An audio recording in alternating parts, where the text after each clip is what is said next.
Now, business acquisitions are often seen as high-stakes game. Now, you either win big or you lose everything. But what if I told you that the best investors and entrepreneurs don't even see it that way? They don't gamble, they make calculated bets with asymmetrical risk to reward ratios, meaning that they risk little and have the potential to gain exponentially. Now today, we're diving deep into what manage risk and how to do that by maximizing reward in business acquisitions. Now, whether you're looking to buy an e-commerce brand or acquire your first company, by the end of this video, you'll have a framework used by top investors to bet big and win without exposing yourself to unnecessary risk. Section 1, the reality of risk and reward in business. Now, let's get something straight. All business involves risks, but not all risk is created equal. The best entrepreneurs don't avoid risk, they control it. Now, Warren Buffett, arguably the best and greatest investor of all time, said, "Risk comes from not knowing what you're doing." Now, this is why information is the most valuable asset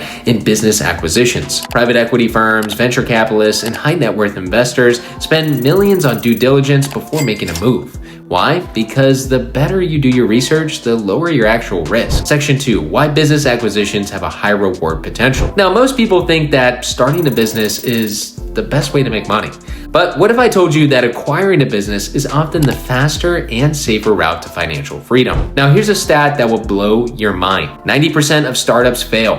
Now, according to the US Small Business Administration, but established businesses, they already have a customer base, revenue, and operational systems in place. So when you buy a business, you're skipping the hardest part, survival, and you're jumping straight into scaling and profitability. That's why the smartest investors focus on acquisitions rather than starting from scratch. Section 3, the 3 levels of risk in business acquisition. Not all acquisitions carry the same risk. Let's break it down into 3 levels. High risk acquisitions. These are businesses with declining revenue, bad reputations, or serious legal issues. Private equity firms sometimes take these on, but only if they can completely restructure them. Medium risk acquisition. Now, these are business with strong potential but require operational improvements, better marketing, or financial restructuring. Now, this is where the biggest opportunities lie. Low risk acquisitions. These are profitable businesses with stable revenue and a clear market position. Challenge? They're expensive. You'll often need to pay a premium for these deals. Section 4, how to manage risk while betting big. Now that we know the risks, how do we minimize them while still getting on the upside? Buy below market value. The best investors never overpay. They look for motivated sellers, owners who are burned out, retiring, or just want out. Creative financing. Instead of using 100% of your own money, you can use leverage techniques, just like seller financing. Pay the owner over time instead of upfront. Earnouts. Pay based on future performance. Leverage buyouts. Use the business's own cash flow to finance the acquisition. Optimize for profitability. The real value in acquisitions comes from improving the operations. Cutting unnecessary costs. Optimizing marketing for higher conversion rates, expanding product lines or upsell opportunities. Remember, you don't make money when you buy a business, you make money based on what you do after you buy it. Section 5, case studies, who's done this successfully?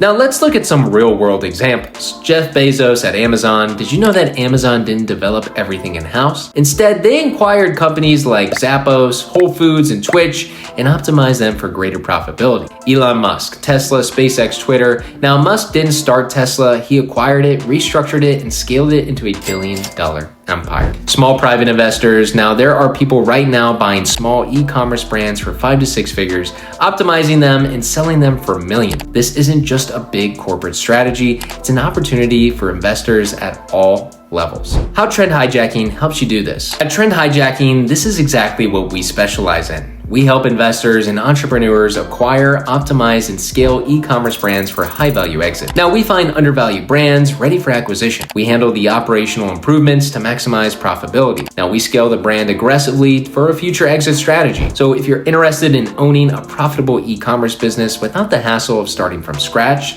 check the link in the description to see how we can help. Now, if this video opened your eyes on how acquisitions can be a smarter way to build wealth, well, let me know in the comments. Would you rather start a business from scratch or acquire one and scale it? Also, if you found value in this, like, subscribe, and turn on notifications so you don't miss the next deep dive into high-level business strategies. I'll see you in the next one.